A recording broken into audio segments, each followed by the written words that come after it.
दर्शकबिन नमस्कार। Forum for public भोइसमा स्वागत छ। Centre for innovative governance practices CIGB को सहयोगमा निर्मित र माउन्टेन टेलिभिजन एचडीद्वारा प्रसारित यो फोरम फर पब्लिक भोइसमा विशेषतः हामी एउटा समसामयिक विषयमा छलफल गर्ने गर्दछौँ र छलफल मात्रै होइन, हामी निष्कर्ष सहितको छलफल यस कार्यक्रममा गर्ने गर्दछौँ भने आज पनि हामीले एउटा नयाँ विषय लिएर तपाईहरुमा आज उपस्थित भइसकेका छौँ भने कार्यक्रमलाई अगाडि बढाउनुभन्दा अगाडि हाम्रा कार्यक्रम संयोजक जो पूर्व प्रमुख सूचना आयुक्त एवं नेपाल सरकारका पूर्व सचिव हुनुहुन्छ कृष्णहरि बास्कोटाजी, उहाँलाई स्वागत गरिहालौँ। सर, स्वागत छ कार्यक्रम। धन्यवाद राजेजी। यो कार्यक्रमको विषयमा त हामी कुरा गर्ने नै छौँ। आज हामीले नयाँ विषयलाई पनि उठान गरेका छौँ र नयाँ विषय के हो त्यसको बारेमा अलिकति प्रकाश पारिदिनु न, म हजुरलाई अनुरोध गर्छु।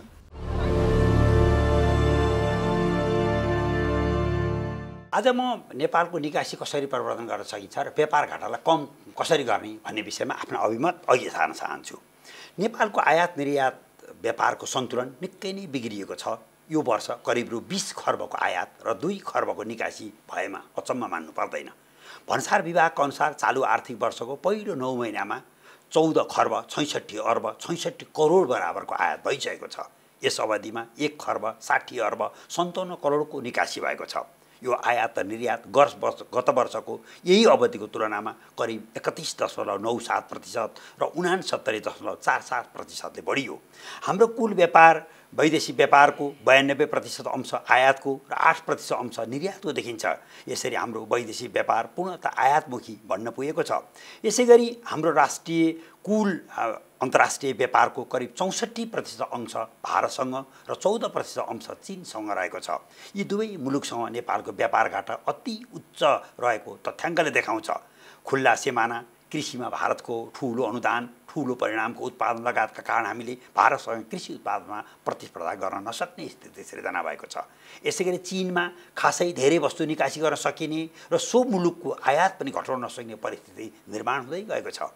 यी दुवै मुलुकले नेपालको निकासीलाई पूर्ण रूपमा सहयोग गरे पनि हामीसँग निकासी हुने वस्तु नै नहुनाले चरम नैराश्यताको अवस्था सिर्जना भएको छ। अर्थात् हाम्रो उत्पादन क्षमतामै ह्रास आएको छ। गत आर्थिक वर्षको पहिलो पटक निकासीमा हामीले 1 खर्ब बराबरको निकासी गर्न सफल भएका थियौँ। यस अवस्थालाई निकाल्दा बिस्तारै निकासी बढ्दै गएको देखिन्छ।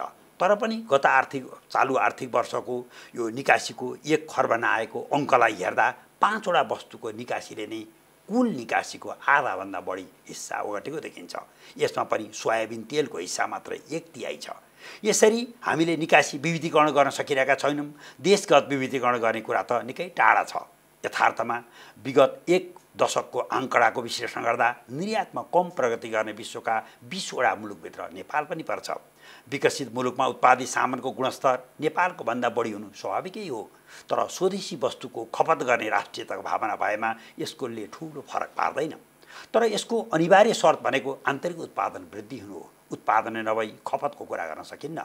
यथार्थमा उत्पादन वृद्धि नगरी निकासी बढाउन सकिने कुरा पनि आएन। यसर्थ नेपालमा के उत्पादन हुन सक्छ र के निकासी गर्न सकिन्छ भने गहन अध्ययन हुनु जरुरी छ। यसका लागि निजी क्षेत्रसँग साझेदारीमा काम गर्नुपर्छ। निजी क्षेत्रले पनि केवल उच्च नाफामुखी जग्गा खरिद बिक्री गर्ने, ठेक्का पट्टा गर्ने, एजेन्सी व्यापार गर्ने, शिक्षा र स्वास्थ्यमा व्यापार गर्नमै आफूलाई मनमस्ती गर्नु हुँदैन। अर्थात् निजी क्षेत्र यस विषयमा जिम्मेवार हुनुपर्छ। एक अध्ययनका अनुसार नेपालमा हालको भन्दा 12 गुणा बढी निकासी गर्न सक्ने क्षमता छ, जसको उपयोग नै गरिएको छैन। नेपाल भारत खुल्ला सिमाना छ। यसबाट नेपाललाई नाफाभन्दा घाटा बढी छ। कारण अनधिकृत व्यापारकै कुरा गर्दा पनि नेपालबाट जाने भन्दा भारतबाट आउने वस्तु नै बढी छ। यसैले नेपालको निकासी क्षमतालाई अझ निस्तेज तुल्याएको छ।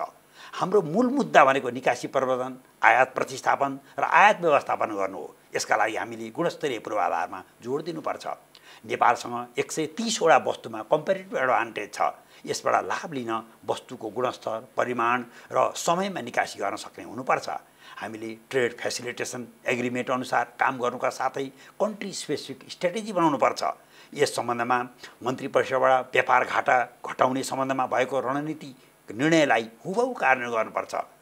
मेक इन नेपाल अभियानलाई सफल तुल्याउनुपर्छ।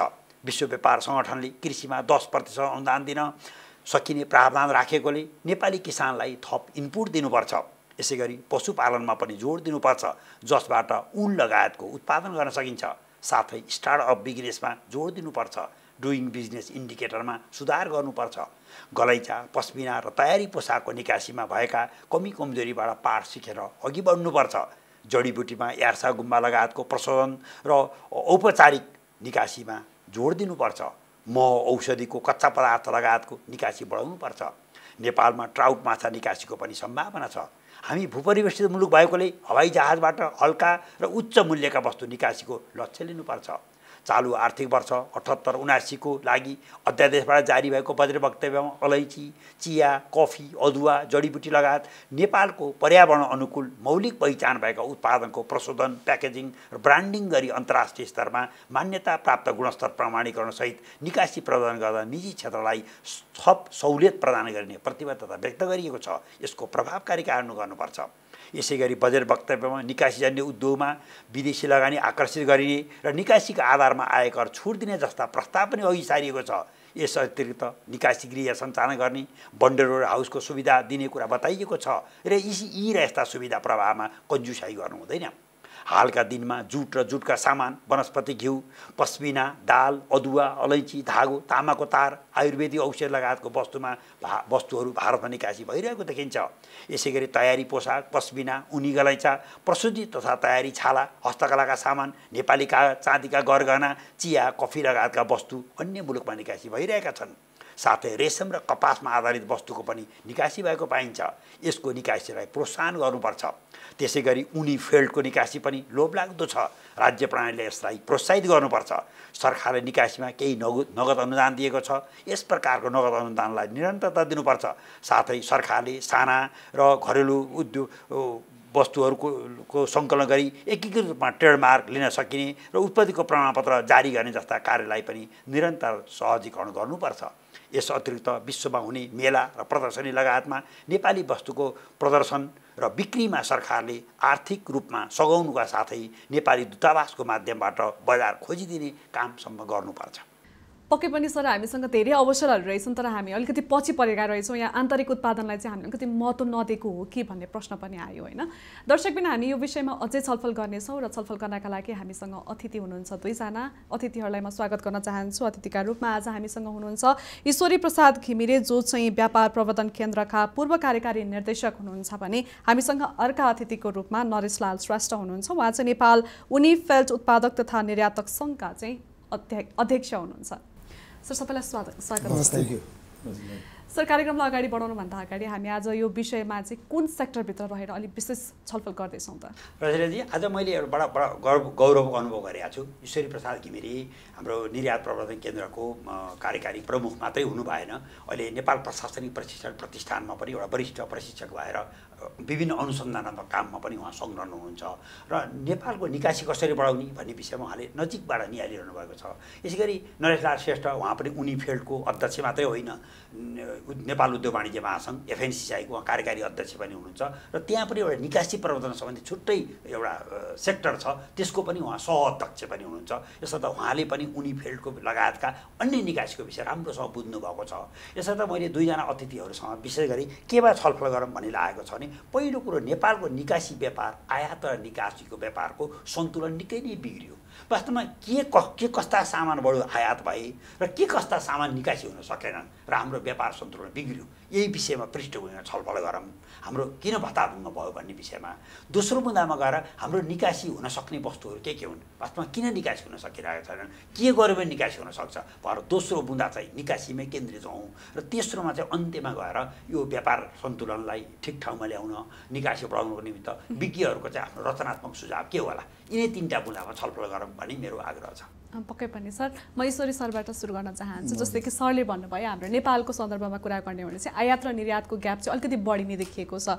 आयात धेरै हुने गरेको छ भने हामीले जुन उत्पादन गर्छौँ त्यो प्रडक्टहरू चाहिँ निर्यात हामीले गर्न सकिरहेको अवस्था छैन। यसको बिचको ग्याप चाहिँ के देख्नुहुन्छ, मेन समस्या? धन्यवाद रसिलाजी, धन्यवाद यहाँलाई। अब वास्तवमा हामी अहिले जुन विषयमा छलफल गरिरहेका छौँ यो नितान्त यो हामीसँग सम्बन्धित एउटा सामान्य गरिब जनतासँग सम्बन्धित, नेपालको अर्थतन्त्रसँग सम्बन्धित यो विषय हो। अब यो विषय चाहिँ लाई हामीले कसरी हेरिरहेका छौँ, अहिलेको आयात र निर्यातको अवस्था हेर्दाखेरि अब करिब हामीले चाहिँ 1:14 को रेसियोमा छौँ हामी। एक रुपियाँ बराबरको सामान चाहिँ हामी बेच्छौँ, 14 रुपियाँ बराबरको हामी सामान लिन्छौँ। यसको अर्थ 14 खरबको चाहिँ हामी चाहिँ के छ त आयात गरिरहेका छौँ सामान वस्तुहरू। अब यहाँ उत्पादन नेपालमा चाहिँ अहिलेको अवस्थालाई हेर्दाखेरि आजभन्दा करिब 8-10 वर्ष अगाडि हेर्नु छ भने हाम्रा वस्तुहरू जस्तो चाहिँ तपाईँको चाहिँ कृषिजन्य वस्तु नै हेर्नुहोस्, चामल, दाल, अब यी वस्तुहरू हामी नेपालबाट निकासी गर्थ्यौँ, बङ्गलादेशमा जान्थ्यो, इन्डियामा जान्थ्यो। र अहिले हामी के गरिरहेछौँ त भन्दाखेरि गत वर्ष मात्रै हाम्रो चामलको मात्रै आयात 30 खर्ब बराबरको भएछ। सुन्तला जस्ता फलफुल चाहिँ तपाईँको सुन्तलाको चाहिँ हामी आयात कति गरेछौँ भन्दा 1 खरब 12 करोडको चाहिँ हामी चाहिँ यहाँ गरेका छौँ। त्यस्तै स्याउ त्यस्तै छ। अब हुँदाहुँदै बेसार 52 करोडको बेसार एउटा घरमा प्रयोग हुने, जहाँ किसानले उब्जाउ गरेर हामी आफै उत्पादन गर्न सक्ने वस्तु, त्यो वस्तु पनि हामी 52 करोडको चाहिँ गत वर्षमा हामीले बेसार जस्तोसँग कुराहरू। यति लगायत हामी अहिले चाहिँ सम्पूर्ण वस्तु चाहिँ आयातित व्यवस्था आयातितमा चाहिँ हामी चाहिँ के चाहिँ निर्भर रहेका छौँ। यसले गर्दाखेरि नेपालको अर्थतन्त्र दिन प्रतिदिन तपाईँको के भइरहेछ भन्दाखेरि ओह्रालो लाग्दै गएको यो चिन्तित विषय हो। अर्थतन्त्र चाहिँ आयातमुखी अर्थतन्त्रको रूपमा हामीले चाहिँ हेरिरहेछौँ।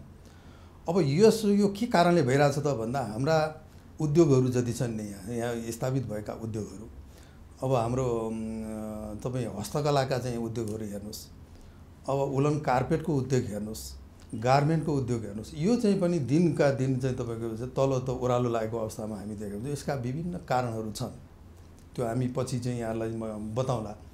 अब यो उद्योगहरू यसरी तल लाग्नुमा निजी क्षेत्रलाई मात्रै हामीले दोष दिएर पनि भएन। सरकारको तर्फबाट तपाईँको कति हामीले चाहिँ अनुदान दिन सकिरहेको छ ती वस्तु उत्पादनको लागि, र त्यो चाहिँ क्वालिटीको वस्तु छ कि छैन, त्यो अन्तर्राष्ट्रिय ग्लोबल मार्केटमा त्यसले चाहिँ तपाईँको कुन चाहिँ उसले चाहिँ आफ्नो स्थान चाहिँ ओगटेको छ, यो कुराको चाहिँ पहिचान चाहिँ पहिलो नम्बरमा गर्नुपर्ने छ। दोस्रो नम्बरमा तपाईँको चाहिँ यो के हो, जुन उत्पादित वस्तुहरूलाई मार्केटिङको जुन चाहिँ समस्या छ, यहाँले अघि भन्नुभयो चाहिँ ब्याकग्राउन्डमै भन्नुभएको थियो, मार्केटिङ उत्पादित भएका वस्तु पनि मार्केटिङ छैन भने। अब मार्केटिङ चाहिँ विभिन्न हाम्रो चाहिँ यो ल्यान्डलक कन्ट्री छ हेर्नुहोस्, यहाँ चाहिँ तपाईँ ओपन खुला बोर्डरहरू छ।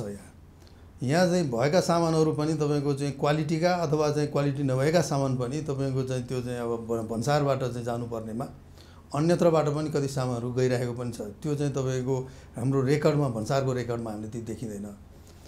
अर्को चाहिँ तपाईँको चाहिँ जति सामानहरू चाहिँ हामी निजी क्षेत्रलाई पनि म भन्न चाहन्छु कि हाम्रो इन्टरनेसनल मार्केटमा कम्पिटिसनमा जाने किसिमका सामानहरू उत्पादन गर्नलाई हामी कमजोर भइरहेको छौँ। जस्तो फर इक्जाम्पलमा कार्पेटको तपाईँ के छ त भन्नु होला भने, कार्पेट 1990 सम्ममा कार्पेट चाहिँ तपाईँको अमेरिका जान्थ्यो, जर्मनी जान्थ्यो, बेलायत जान्थ्यो, अहिले पनि जान्छ। करिब 12 अरबको कार्पेट निकासी हुन्थ्यो भने अहिले घटेर 6 अरबमा आइरहेछ। त्यो के कारणले आयो त भन्दाखेरि हाम्रो उत्पादन त भएको जस्तो देखिन्छ। अन्तर्राष्ट्रिय बजारमा हाम्रो चाहिँ सामानको क्वालिटी र यसको चाहिँ जुन प्राइस छ, त्यो प्रोडक्सन प्राइस नै हाई भएको कारणले पनि हाम्रो बाहिरको मार्केटमा चाहिँ हाम्रो सामानहरू त्यति सहज रूपमा चाहिँ बिक्न सकेका छैनन् अथवा पुर्याउन सकेका छैनन्। प्रोडक्सन हाई हुनाको कारणहरू पनि छ, किन भन्दाखेरि हाम्रो टेक्नोलोजीहरू छैन यहाँ। अब ह्यान्डमेडहरू तपाईँ कार्पेट बनाउँदाखेरि ह्यान्डमेड कार्पेट बनाउनु पर्ने हुन्छ, त्यहाँ अधिकांश तपाईँको चाहिँ लेबरहरू चाहिँ काम हुन्छ, टाइम त्यतिकै लाग्छ र खर्च बढी चाहिँ त्यो लेबरलाई खर्च बढी लाग्ने हुन्छ। अब मेसिन मेड कार्पेट चाहिँ के हुन्छ भन्दा तत्कालै लाखौँ चाहिँ हजारौँ चाहिँ तपाईँको चाहिँ एक घन्टामा हजारौँ पिसहरू कार्पेटहरू उत्पादन हुन्छ र त्यो एउटा चाहिँ तपाईँको फिनिसिङ त्यस्तै छ र एट्र्याक्टिभ तपाईँको छ र विश्व मार्केटमा कम्पिटिसनमा गइरहेछ। अब यो कारणले गर्दाखेरि हाम्रा वस्तुहरू जति उत्पादन भन्छ, ह्यान्डिक्राफ्ट पनि त्यही हो, विभिन्न हस्तकलाका सामानहरू चाहिँ उत्पादन गरिन्छ, सबै हाम्रो चाहिँ के छ त भन्दाखेरि अब ह्यान्डमेड हो। यहाँ ह्यान्डमेड हो।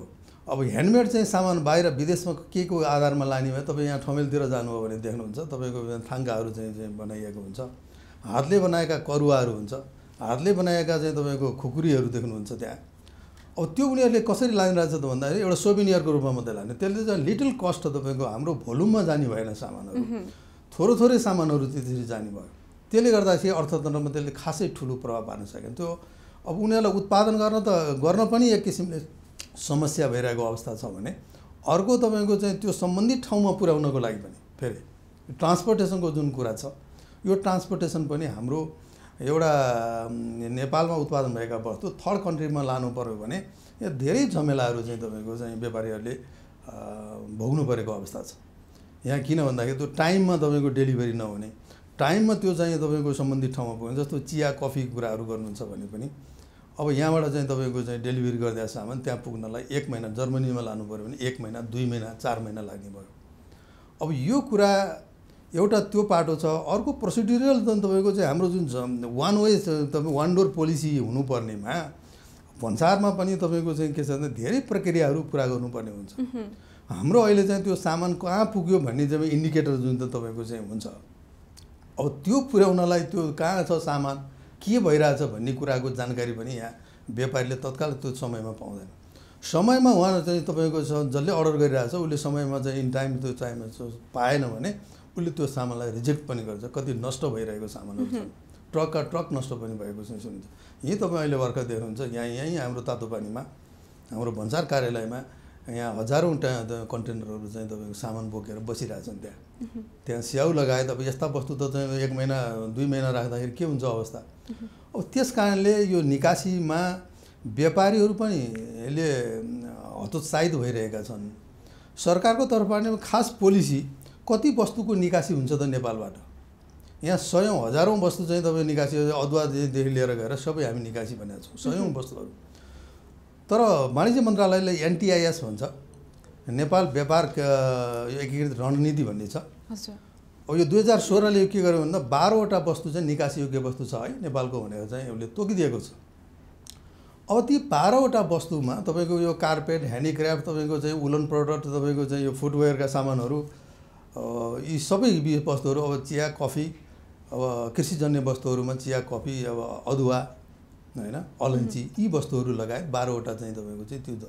अब ती 12वटा त तोकियो निकासी जन्य वस्तुहरू हुन् भनेर, तर त्यो 12वटा वस्तुको लागि त्यो पहिला उत्पादनदेखि त्यसलाई मार्केटमा पुर्याउने अवस्थासम्ममा गर्नुपर्ने जुन चाहिँ प्रक्रियाहरू छ त्यो प्रक्रियामा चाहिँ हामीले खासै अहिलेसम्म प्रभावकारी रूपमा चाहिँ ध्यान दिन सकेको देखिँदैन। त्यस कारणले गर्दा यहाँले भने जस्तै उत्पादित भएका वस्तु पनि डेलिभरी चाहिँ राम्रोसँग क्वालिटी नभएको कारणले गर्दाखेरि मार्केट लिन पनि सकेका छैन एउटा। अर्को डेलिभरीको प्रब्लम छ। अर्को तपाईँको इन्सेन्टिभ चाहिँ कुराहरू गर्नुहुन्छ व्यापारी साथीहरूले। अब इन्सेन्टिभ अब इन्डियामा चाहिँ यो कृषिमा लाग्ने चाहिँ कृषकहरूलाई चाहिँ 100% चाहिँ इन्सेन्टिभ दिएको चाहिँ त्यहाँ हामीले देखिन्छ, स्टेट अनुसार छ त्यहाँ। अब त्यसले गर्दा कृषि चाहिँ तपाईँको हाम्रो कृषि तपाईँ अहिले देख्नुहुन्छ भने कृषि गरिरहेका मान्छेले पनि तपाईँको बिस्तार बरु किनेर खान सस्तो भयो, उब्जाउनलाई गाह्रो अवस्था भयो, त धेरै कस्ट लाग्ने भयो हुँदा अधिकांश मान्छेले कृषि गर्नेले पनि कृषि गरेर छोडिसकेका अवस्था हुँदा पक्कै पनि अहिले ग्याप एकदमै धेरै छ। यो कारणले गर्दा व्यापार घाटा दिन प्रतिदिन बढ्दै गइरहेको छ। पक्कै पनि सर, नरेश सरलाई के लाग्छ यो विषयमा, हाम्रो आयात र निर्यातको बिचमा यति धेरै ग्याप किन भयो होला? सरले भनेको कुराहरू धेरै कुरा म समर्थन गर्छु।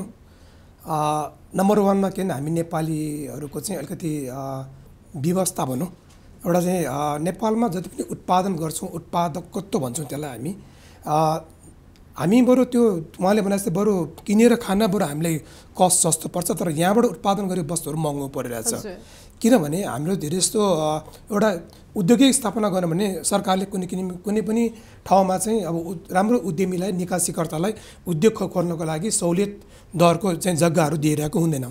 हामी करोडौँ आना पर्ने जग्गामा चाहिँ एउटा चाहिँ उद्योग खोल्ने अवस्था छ, उद्योग स्थापना गर्न त्यति महँगो छ। अर्को कुरा गर्ने श्रमको कुरा गरौँ भने अब साउथ एसियामै हामी सबभन्दा बढी श्रम हाम्रै महँगो छ। त्यो मतलब त्यो प्राइस महिनाको हाम्रो स्यालेरीको कुरा गरेको होइन, किन हामीले नेपालीहरूले उत्पादन गर्ने क्षमता नै हाम्रो कम छ कि त्यही सामान चाइनाले चाहिँ हाम्रो श्रमिकहरूले चाहिँ 500 पिस बनाउँछ भने इन्डियाले 400 पिस बनाउँछ, नेपाली श्रमिकले 100-200 पिस बनाउँछ। किनभने प्रविधिमा हाम्रो कमी छ, हाम्रो ट्रेनिङ गर्ने अवस्था नै छैन कि यो सामानलाई कति उनीहरूले आधी चाहिँ मेसिनबाट उनीहरूले प्रशोधन गरेको हुन्छ, आधी चाहिँ ह्यान्डमेड बनाइदिएको हुन्छ कि। तर हामी के 100 का 100% हामी ह्यान्डमेड युज गर्छौँ। हामी टाइम अनुसार हामीसँग प्रविधि कम भयो, हामीसँग पूर्वाधारै छैन। त्यस कारणले गर्दा हामी चाहिँ किन जुनै पनि अब कन्ट्रीको बायरले भने उनीहरूले दुईवटा चिज हेर्छ कि, एउटा मूल्य हेर्छ, एउटा क्वालिटी हेर्छ। हामी दुईटै अवस्थामा हामी पछि छौँ। एउटा क्वालिटी पनि हामीले उत्पादन गर्न सकेका छैनौँ किन हामीसँग त्यस्तो इन्स्टिच्युट छैन जसले क्वालिटी कन्ट्रोल गर्नेदेखि लिएर हामीसँग त्यस्तो ल्याबै छैन जुन योगले बनाएको सामान ठिक छ भनेर त्यसको अवस्था पनि छैन गभर्मेन्टको निकाय पनि छैन कि कुन गुणस्तरको सामान चाहिँ नेपालबाट निर्यात भइरहेको छ गभर्मेन्टलाई थाहा छैन त्यो निजी क्षेत्रको आफ्नै प्रयासबाट भइरहेको छ एकातिर अवस्था अब सरकारले दिने जुन एउटा जुन उहाँले भने सहुलियत भन्नुभयो नि अब हामीले त हरेक सामानहरू कच्चा पदार्थ हामीले बाहिरबाट ल्याउनुपर्छ नेपालको आफ्नै कच्चा पदार्थको खासै त्यस्तो छैन गलैँचामा भन्नुहोस् हामी उन बाहिरबाट ल्याउँछौँ पस्मिना बाहिरबाट ल्याउँछौँ होइन अब धेरै कुराहरू हामी बाहिरबाट ल्याउँछौँ यो उनी पेडमा पनि हामी उन बाहिरबाट ल्याउँछौँ कच्चा पदार्थ सबै ल्याउँछौँ अब सोयाबिन तेल तपाईँले जुन हाम्रो निर्यात बढ्यो भन्नुभयो त निर्यात त्यसलाई म बढ्यो भने त्यो निर्यात बढ्नुमा पनि त्यसको आयात बढ्नुसँग सम्बन्ध छ किनभने त्यो भटमासको तेलको लागि सबै र मेटेरियल्स हाम्रो बाहिरबाट आउँछ त्यसमा नेपालमा के हुनु पर्यो भने आफ्नै एउटा कच्चा पदार्थ भएको वस्तुहरू जबसम्म निर्यात बढ्दैन त्यसले चाहिँ अब आयातलाई चाहिँ रोक्न सक्दैन जस्तै हामीले अब नेपाली ह्यान्डमेड पेपर हाम्रो आफ्नो उत्पादन भनौँ हाम्रै त्यो कच्चा पदार्थ हो हामीले मजाले हामीले त्यसमा हामी आयात यदि गर्दैनौँ छुर्पी भन्नुहोस् छुर्पी हाम्रै हिमाली भेगको जुन हाम्रोबाट उत्पादन हुन्छ त्यसमा हामी आयात गर्दैनौँ निर्यात मात्रै गर्छौँ त्यसमा नेपालमा यस्तो प्रडक्टहरू उत्पादन निर्यात हुनु पर्यो जसको लागि कच्चा पदार्थ हामीले बाहिरबाट ल्याउनु नपरोस् अर्को भनेको कच्चा पदार्थ आफै नेपालमै उत्पादन गर्ने व्यवस्था होस् हाम्रो कृष्ण सरले भने जस्तै हिमाली भेगमा हाम्रो त्यत्रो जग्गाहरू छ त्यति खाली परिरहेछ सरकारले हामीले अलिकति इन्सेन्टिभ दिएर त्यहाँ चाहिँ हामी उन्नत जातको भेडाहरू चाहिँ अस्ट्रेलियाबाट न्युजिल्यान्डबाट ल्याएर चाहिँ त्यहाँ चाहिँ भेडा पालन गर्न दिने त्यसबाट उन पनि उत्पादन हुन्छ मासु पनि त्यसको हामीले निर्यात गर्न सक्छौँ त्यस्तो एकदम दीर्घकालीन योजनाहरू सरकारको धेरै कमी छ हामी यसरी अन्तर्वार्ता दिँदाखेरि अब हाम्रो सुनिरहने दर्शकहरूले सुनिन्छ तर सरकारी निकायहरूले यसरी सुनिरहनु पर्छ कि उहाँहरूले बोलेको कुरा त साँच्चै कुरा हो है यसमा त के परिवर्तन ल्याउनु पर्छ भनेर हामीले आज बोलेको कुरा र भोलि नै उहाँले मन्त्रालयमा गएर सोच्नुहोस् न ल नरेशजी यस्तो के गर्नु पर्यो हामीले भन्नुहोस् भनेर त्यसरी मतलब इमिडिएट चाहिँ एक्सनमा आउने गभर्मेन्टले कामहरू गर्नु पर्यो नीति नियममा धेरै परिवर्तन गर्नेको अवस्थाहरू छन् अब ब्याजकै दरको कुराहरू हामीले अहिले उद्योग स्थापना गर्नको लागि हामीले 7-8% लिएको ब्याज अहिले 15% पुऱ्याइसकेको छ हाम्रो उत्पादन कति सस्तो हुन्छ तेल हामी 80 रुपियाँ ल्याएको तेल अहिले 120-30 होइन 160सम्म पुगिसक्यो हाम्रो उत्पादन कसरी सस्तो हुन्छ हरेक चिजको रेट बढिरहेछ तर हामीले बिक्री गर्ने सामानको मूल्य चाहिँ यथास्थितिमा छ त्यसको लागि के भने अब चाइनाले इन्डियाले उनीहरू गभर्मेन्टले उनीहरूले सपोर्ट गरिरहेको हुन्छ उनीहरूले सपोर्ट गरेर पनि उनीहरूको कस्ट एकदम कम गर्नको लागि उनीहरूले धेरै फेसिलिटी दिइरहेको हुन्छ त्यो अवस्था हामीले पाइरहेको छैन त्यस कारण जबसम्म हामीले चाहिँ यो कस्ट अफ प्रोडक्सनलाई चाहिँ घटाउन सक्दैन हाम्रो निर्यात बढ्नै सक्दैन पक्कै पनि सर उहाँहरूले आफ्नो धारणा राखिदिनु भयो हजुरको पनि धारणा राखिदिनुहोस् न यस प्रश्नलाई वास्तवमा यस्तो हो उहाँहरू दुईजनाले विज्ञहरूले उचितै कुरा भन्नुभएको छ जस्तो पोहोरको साल हामीले हेऱ्यौँ भने 2 खर्बभन्दा बढीको त हाम्रो पेट्रोलियम पदार्थकै आयात भयो करिब हामी 16 खर्बमा पोहोरको साल हामीले झन्डै 15-16 खर्बको आयातमध्ये 2 खर्ब बराबर त कृषिजन्य उत्पादन अथवा खाद्यान्न मात्रै हामीले आयात गऱ्यौँ यो अहिले चाहिँ करिब 9 महिनामा हामीले 14-15 खर्बको जुन आयात भनेका छौँ त्यसमा पनि झन्डै 1 खर्बको हाराहारी त पेट्रोलियम पदार्थ नै भइसक्यो एक प्रकारले भन्दा मेसिन औजारहरू भन्छौँ खास गरी लोडर डोजर स्क्याभेटर यस्तोको नै आयात छन् नि 50 अर्ब रुपियाँभन्दा बढीको छ अहिले हाम्रो जति पनि यो एक प्रकारले हामीलाई चाहिने चिज जस्तो पनि देखिन्छ लिकर रक्सी भनौँ चुरोड भनौँ श्रृङ्गारका सामान भनौँ होइन यस्तो चिजकै आयात पनि ठुलो भएको छ र केही चिज चाहिँ इधरका माल उधर भन्ने जस्तो छ हाम्रो सुपारी आउने छोकडा आउने यो एक प्रकारले हाम्रो चाहिँ मरिच आउने यी कुरा छ यी खुल्ला सिमाना छ यस्ता चिज अवाञ्छित चिजहरू नेपालभित्र आयात भइरहेछन् जसले आयातलाई स्वाट्ठै माथि लिएर गयो जहाँसम्म नेपालको निकासी हो अघि नै विज्ञहरूले भन्ने पऱ्यो हाम्रो इन्डिजिनस प्रडक्ट भन्छ हामी कसैसँग प्रतिस्पर्धा गर्नुपर्ने चिज होइन नेपाली घन्टी भन्छ संसारमै बन्दैन नेपालको टोपी फन्नी क्याप भन्छ त्यो कहीँ बन्दैन नेपालको ख्याक भन्छ त्यो कहीँ बन्ने चिज होइन थाङ्का नेपालमा मात्रै बन्छ देशेमहरू झ्या संसारमै पाइँदैन माउन्ट एभरेस्टको फोटो नेपालमा मात्रै खिच्न मिल्छ भगवान गौतम बुद्धका मूर्तिहरू नेपालमा मात्रै बन्छ यस्ता केही चिजहरू छन् जुन चिजलाई कम्पेरिटिभ एडभान्टेजमा हामी जानुपर्छ हामीसँग यस्तो चिसो पहाडहरू छन् कि नेपालमा मात्रै ट्राउट माछा हुन सक्छ अन्त त्यो सम्भव छैन हामी कहाँ चाहिँ यो समुद्र सतहबाट 3000 मिटरभन्दा माथि धान फल्छ त्यो धानको कति मूल्य भन्ने कुरा हामीलाई जानकारी नै छैन। 3000 मिटरभन्दा माथि चाहिँ जुन हामीले स्लटर हाउस राखेर यदि भेडा अथवा च्याङ्ग्रा अथवा चाहिँ बोका खसीको व्यापार गर्न सक्यौँ भनेदेखि त्यसको चाहिँ त्यो अर्ग्यानिकको भ्यालु 3 दोबरभन्दा बढी हुन्छ। हाम्रो 3000 मिटरभन्दा माथि जति पनि मौरी पालन हुन्छ त्यो चाहिँ मौरी चाहिँ एक प्रकारले के भनौँ एउटा मेडिसिन सरह हाम्रो बन्छ। जति पनि हाम्रो चाहिँ जडीबुटीहरू छन् जस्तो एउटा नाम लिउँ न, जैतुन भनौँ, लोटसल्ला भनौँ, तेजपात भनौँ, टिम्बुर भनौँ, डालेचुक भनौँ, लप्सी, बोधिचित्त, रुद्राक्षे, अर्गेली, चिउरी, चिराइतो, श्रीखण्ड यस्ता वस्तु कुनै मुलुकमा उत्पादन हुँदैन, त्यो नेपालमा मात्रै उत्पादन हुन्छ। हामीसँग चाहिँ 2 दर्जनभन्दा बढी चाहिँ लाली गुराँसहरू फुल्छ प्रकार। ती लाली गुराँसबाट जुन जुस निस्किन्छ त्यो अन्य देशमा पाइँदैन। बेलको जुस हामी कहाँ मात्रै पाइन्छ। औँसेलुबाट बन्ने एक प्रकारले वाइन नेपाल मात्रै बन्न सक्छ। चुत्रोबाट बन्ने वाइन नेपाल मात्रै बन्न सक्छ। यस्तो कम्पेरेटिभ एडभान्टेज भएको क्षेत्रमा हामी जानुपर्ने हो। हामीले के गर्यौँ भने मोटरसाइकलको एसेम्बल उद्योग, टेलिभिजनको चाहिँ एसेम्बल उद्योग, चाउचाउ उद्योगहरू खोल्ने अथवा चाहिँ यहाँ चाहिँ गुड्खा उद्योग खोल्ने तर्फ हामी होडमा गयौँ। त्यो भनेको त केवल सीमित व्यापारिक घरानाले आम्दानी गर्ने कमाउने मात्रै कुरा भयो। नेपालमा रियलमा आफ्नै मुलुक सुहाउँदो वस्तुहरू उत्पादन गरेर हामीले निकासी गरेकै छैनौँ। फर्सी भनौँ, इस्कुस भनौँ, त्यसबाट त तुरुन्त नै जाम जेलीहरू बन्छ। त्यो त नेपालमा त फर्सी कति फल्न सक्छ कति फल्न सक्छ होइन त। यस्ता सम्भावनातर्फ जान नसकेको हुनाले निकासी बढाउन सकिएन। 27 लाख मान्छेहरूले बेरोजगार भए। सबै मान्छे युवा जति चाहिँ खाडी मुलुक र मलेसिया लगायतमा वैदेशिक रोजगारमा जानुपर्ने अवस्था भयो। यसर्थ नेपालले अहिले लिएको नीतिलाई परिवर्तन गर्नुपर्छ भन्ने मेरो पनि मान्यता हो। पक्कै पनि सर, एकदमै राम्रो धारणा राख्दिनु भयो। म नरेश सरतर्फ आउन चाहन्छु। फेरि नेपालबाट निकासी हुन योग्य वस्तु र सेवाहरू चाहिँ के छन् जस्तो लाग्छ तपाईँलाई? कृष्ण सरले पनि अलिअलि त भनिसक्नु भयो। अहिले जुन हाम्रो तिनको निकासी बढाउन चाहिँ के गर्नु पर्ला? हजुर, अब अहिले जुन सरले भने जस्तै अब हाम्रो मौलिक हाम्रो वस्तु होइन जो चाहिँ हामी अब कच्चा पदार्थ बाहिरबाट ल्याउनु नपर्ने, अब भन्नु अहिले जडीबुटीमा पनि धेरै सम्भावना देख्छ। जडीबुटीको पनि धेरै अब त्यसमा चाहिँ जडीबुटी निकासी गर्न, जडीबुटीलाई प्रशोधन गरेर यहाँ त्यसको औषधिहरू बनाउने कि त्यस्तो हर्बल औषधिहरू बनाउने, हर्बल पर्फ्युमहरू बनाउने त्यस्तो पनि सम्भावना धेरै छ। अर्को भनेको अहिले एकदम जल्लो बल्लो देखिरहेको अहिले मैले भने छुर्पीमा पनि हामीले धेरै निकासीहरू अझै बढाउने अवस्था छ। मिट प्रडक्टहरू छ। मिट प्रडक्टहरू जस्तै अब बफ भनौँ, बफ चाहिँ अब संसार धेरै ठाउँ पाउँदैन, नेपालमा बढी पाउँछ। त्यो बफलाई पनि प्रशोधन गरेर हामीले चाहिँ एउटा राम्रो क्वालिटीको बफहरू पनि हामीले निकासी गर्न सकिन्छ चाइनामा, यिनीहरूमा, अरू कन्ट्रीहरूमा। अब कृषि प्रडक्टमा पनि अहिले जुन अहिले वाटरमेलनहरू भयो, अरूको अहिले एभोकाडो भयो होइन, विभिन्न यस्तो वस्तुहरू पनि हामीले राम्रोसँग चाहिँ हामीले जुन भण्डारण गर्ने एउटा सुविधाहरू भयो भने, र सरले भन्नुभयो जस्तै हाम्रो चाहिँ ट्रान्जिट भने हामीले त्यो जुन उत्पादन गरेको सामान चाहिँ बिच बाटोमा बिग्रिने अवस्था धेरै छ। किनभने अरू देशले चाहिँ 3 हप्तामा सामान पुर्याइन्छ भने हाम्रो चाहिँ 2-3 महिना त हाम्रो बाटो लाग्छ। ट्रान्जिटलाई कसरी कम गर्ने, त्यो ट्रान्जिट छिटो सामान पुर्यायो भने हाम्रो चाहिँ यो कृषिजन्य वस्तुहरू पनि धेरै उत्पादन हुने अवस्था छ। अनि हालसालै अहिले बढेको भनेको मिनरल्स, तपाईँको पानी यसपालि राम्रो निर्यात भयो, चाइना पनि निर्यात भयो, दुबईमा निर्यात भयो। नेपालमा यस्तो अब पानीको यस्तो स्रोत हाम्रो चाहिँ होइन त्यत्तिकै खेरो गइरहेको छ। हामीले त्यो चाहिँ हामीले स्प्रिङ वाटर, माउन्टेन वाटर भनेर हामीले संसारभरि नेपालको पानी भने चाहिँ अब एकदम प्रख्यात हुन्छ, जापानले पनि किन्न चाहिरहेछ। तर के कारण अरे नेपालमा पानी उत्पादन गरेको पानी ठिक छैन भने हामीसँग ल्याब टेस्ट गर्ने राम्रो ल्याब पनि छैन कि।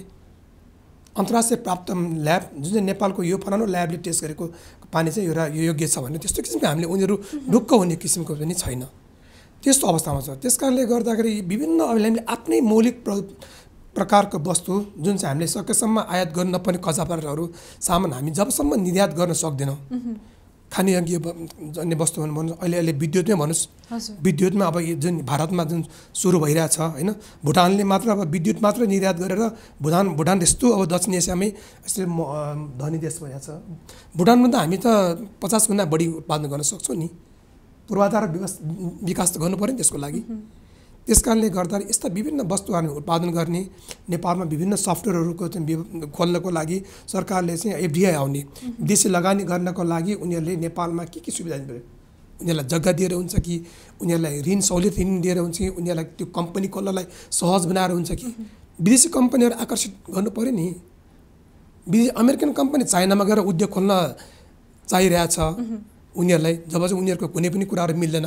नेपाल जस्तो यस्तो ब्युटिफुल कन्ट्री, हावापानी सबै राम्रो चिज, यहाँको अब हाम्रो म्यान पावर त्यति सस्तो, तर उनीहरू यहाँ आइरहन सकिरहेको छैन। कारण नीतिगत कुराहरू के झन्झटिलो कुराहरू। अब एउटा कम्पनी कुनै विदेश कम्पनी आउन लाग्यो भने उसलाई कसरी दुःख दिएर हुन्छ, उसलाई चाहिँ अब हरेक कुरा उद्योग खोल्नलाई पनि धेरै झन्झटिलो प्रक्रिया बनाएर हुन्छ। त्यसरी दुःख दिने कि विदेशी भने चाहिँ दुःख दिने त्यस्तो पनपालन गरेर भएको विदेशी लगानीहरू पनि हामीले पलायन हुने अवस्था र उनीहरूलाई प्लेटफर्म पनि हामी दिएको छैन। त्यसो भने अर्थनीतिमा चाहिँ अलिकति उदार अर्थनीति हुनु पर्यो। दुबई हेर्नुहोस् न, दुबईले यस्तो अर्थनीति गरिरहेको छ, तपाईँले ट्याक्स फ्री गरिरहेछ, संसारभरिको कम्पनी त्यहाँ गएर त्यो उद्योग खोल्न चाहिरहेछ। यस्तो अब 48-52 डिग्रीको गर्मीमा गएर चाहिँ त्यस्तो हावापानी गरेर उद्योग खोल्न चाहने हाम्रो यो नेचुरली ब्युटिफुल कन्ट्री, यस्तो एउटा होइन, यस्तो प्रकृति रूपमा धनी, यस्तो हावापानी राम्रो भएको देशमा पनि कोही पनि आउन सकेका छैन। अनि यो कुरा नभएको हैन, हामीले त्यसलाई राम्रोसँग युटिलाइज गर्न गर्न नसकेको। नेपालले भन्छ राम्रोसँग सदुपयोग गरेर यसलाई चाहिँ राम्रो हातमा पर्यो भने यो 10 वर्ष 15 वर्ष नेपालले आफ्नो पलायन कहाँ पुर्याइन्छ कि के लाग्छ यो विषयलाई? होइन, अब नरेश सरले धेरै कुराहरू भन्नु सक्नु। मेरो विचारमा 2-3टा कुराहरू उहाँकै यसलाई सपोर्ट गर्दै अब किन यो अवस्थामा आएका छौँ भन्दाखेरि एउटा हामीले यो कृषिजन्य जुन वस्तु छ नि, मैले बारम्बार फोकस गरेको छु। पहिलो नम्बरमा नेपाल हामी कृषि प्रधान देश भन्दै गर्दा कृषिमा उत्पादन हुने चाहिँ जुन चाहिँ वस्तुहरू छन्, धान चामल दाल आदि इत्यादि फलफुल सबै कुराका तरकारीदेखि लिएर यी वस्तुहरूमा उत्पादन कसरी बढाउने, उत्पादकत्व कसरी बढाउने भन्ने कुरा मेजर नम्बर 1मा हामीले चाहिँ त्यसमा ध्यान दिनैपर्छ। यो सबै कुरा चाहिँ बाहिरबाट ल्याएर किनेर खुवाउने हो भने हामी धेरै समयसम्म हामी टिक्न सक्ने अवस्था छैन।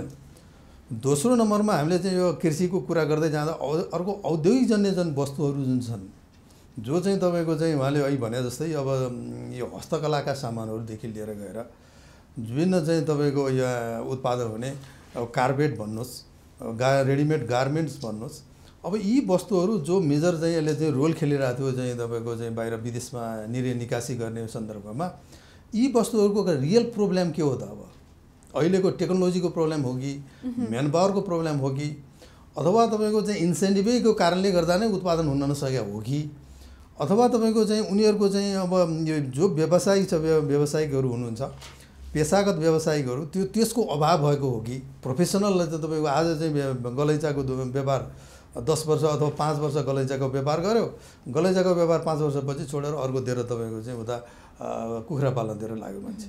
सस्टेनेबल किन गर्न सक्छ? सस्टेन किन भएन? त्यो कुराको चाहिँ सरकारले चाहिँ त्यसमा खोल्नुपर्ने हुन्छ। अर्को यो त वस्तुका कुराहरू भए, अर्को सेवाको जुन कुरा छ, तपाईँले अघि पनि यहाँ भन्नुभयो। अब सेवा व्यापार भन्न साथै हामीले के गर्नुपर्छ त भन्दा, सेवा व्यापार भनेको अहिले यहाँ भइरहेकै छ। हामीले त्यसको रेकर्ड राख्न सकेका छैन, कति आम्दानी भएको छ, कति देशले चाहिँ देशलाई कन्ट्रिब्युसन गरेको छ भन्ने कुराको हामी अहिलेसँग तथ्याङ्क चाहिँ टिपिसीले पनि अहिले गर्न खोजेको थियो एकपटक। यसको तथ्याङ्क जस्तो शिक्षा क्षेत्रमा कति लगानी गरिएको छ, त्यसबाट राज्यलाई कति आम्दानी भएको छ त, स्वास्थ्य क्षेत्रमा कति लगानी भइरहेछ त, बिजुली विद्युतमा तपाईँको कति भइरहेछ, यो आइटी सेक्टरमा चाहिँ कति काम भइरहेको छ त यहाँ, र कति चाहिँ तपाईँले त्यसले चाहिँ राज्यलाई चाहिँ आर्थिक चाहिँ त्यसले सपोर्ट गरिरहेछ भनेको। यो टुरिज्मले के गरिरहेछ, टुरिज्ममा कति मान्छे आए, कति चाहिँ तपाईँको चाहिँ यहाँ तपाईँको देशलाई चाहिँ आर्थिक विकासमा त्यसले टेवा पुर्याइरहेछ त, र त्यसको विकास गर्नलाई अझ के गर्नुपर्छ, यी सेवामूलक वस्तुहरूमा पनि अथवा क्षेत्रहरूमा पनि हामीले के गर्नुपर्छ त भन्दा, यसमा विशेष रूपमा चाहिँ हामीले सरकारको तर्फबाट ध्यान दिनैपर्छ। हेर्नुहोस्, यसको तथ्याङ्कको चाहिँ आधारमा हामीले हेर्नु पऱ्यो। अब यसको तथ्याङ्कको आधारमा हेर्दाखेरि त्यो तपाईँको त्यसलाई अझ चाहिँ क्वालिटी डेभलप गर्नको लागि, टुरिज्मलाई डेभलप गर्नको लागि अब अलिकति अहिले चाहिँ अब बढ्दैछ जस्तो छ। अलिक केही मात्रामा त पहिलाभन्दा टुरिज्मको सेक्टरमा बढ्दै रहेको देख्छौँ हामी। विदेशीहरूको पनि आगमन भएकै देखिन्छ। अब यो विगतमा 1-2 वर्ष चाहिँ विभिन्न यो कोभिडको कारणले गर्दा भन्दा पनि अहिलेको कन्टेक्स्टमा आएर अब यसको चाहिँ नेपाली अब चाइनामा जानु हो भने टुरिस्टहरू विदेशबाट त्यहाँ तपाईँको 5% 10% मात्रै आउने हो। इन्टरनल टुरिस्टहरू तपाईँको एउटा स्टेटबाट अर्को स्टेटमा होल मान्छे तपाईँको चाहिँ त्यो के गर्छ त भन्दा, त्यो बिदाको टाइम मिलाएर महिना 2 महिना 4 महिनामा मान्छेहरू परिवारसहित मान्छेहरू त्यहाँ चाहिँ अब जान्छन्। तर इन्टरनलै तपाईँको त्यहाँ चाहिँ मोबिलिटी, तपाईँको इकोनोमिक मोबिलिटी त्यहाँ भइरहेको हुन्छ क्या। अब हाम्रो यहाँ अब त्यो किनेरै सबै कुरा किनेर खानुपर्ने आम्दानी छैन। मान्छेलाई घुम्न जानु पऱ्यो भने तपाईँको चाहिँ 1 हप्ता बिदा लिनु अथवा चाहिँ उद्योग छोडेर जानु पऱ्यो भने जम्मै यहाँ बन्द हुन्छ। अब खर्चले पुग्दैन एक हिसाबमा सामान्य अर्थमा भन्दाखेरि। हजुर। अब यो अवस्थालाई टुरिज्म सेक्टरलाई विकास गर्नको लागि अलिकति त्यसको इन्फ्रास्ट्रक्चरको कसरी पूर्वाधारको विकास गर्ने, मान्छे चाहिँ होटलमा गएर कहाँ बस्ने। तपाईँ यहाँबाट रारा जानुभयो, रारामा गएपछि अलिकति राम्रो चाहिँ ठाउँमा बसेर चाहिँ एक रात बिताउँ भन्नु भने राम्रो होटल नपाउन सक्नुहुन्छ।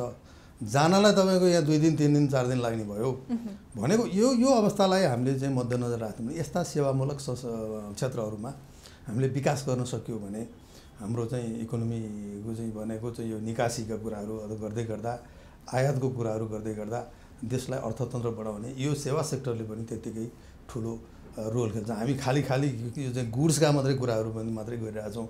यो दुइटै पाटोलाई हामीले सँगसँगै हेर्नुपर्ने जरुरी चाहिँ मैले देखेको छु। सर, जस्तै कि अघि तपाईँले आफैले भन्नुभयो हामीसँग अवसरहरू धेरै छन् तर हामीले त्यसलाई प्रयोग गर्न सकेनौँ। त्यसलाई प्रयोग गरेर चाहिँ हामीले कसरी निकासी वृद्धि गर्न सक्छौँ? वास्तवमा दुवै विज्ञले विशेष गरी वस्तु र सेवाको निकासी कसरी बढाउन सकिन्छ भन्ने विषयमा जोड दिनुभयो। हामीले कस्तो विचार गर्नुपर्छ भने अहिले नेपालमा पुतलीका यति धेरै प्रजाति छन् जुन निकासी योग्य सम्भव छ। छ्याउ, लेउ यति धेरै निकासी गर्न सकिन्छ जसको हामीले सम्भावना हेरेकै छैनौँ। फ्लोरिकल्चरमा त्यत्तिकै निकासी हुन सक्ने सम्भावना छ। हामीसँग पश्मिना मात्रै होइन, अहिले ढाकाको निकासी व्यापक रूपमा बढेर गएको छ। नेपाली कागज लोकता, जापानको येन छ नि, त्यो नेपाली कच्चा पदार्थ नेपाली कागजबाट चाहिँ बन्ने गरेको छ। आइसिटीमा चाहिँ नेपालमा सफ्टवेयर इन्जिनियरहरू यति धेरै छन् कि नेपालबाट चाहिँ यसको चाहिँ सेवा चाहिँ बाहिर गइरहेको अवस्था छ।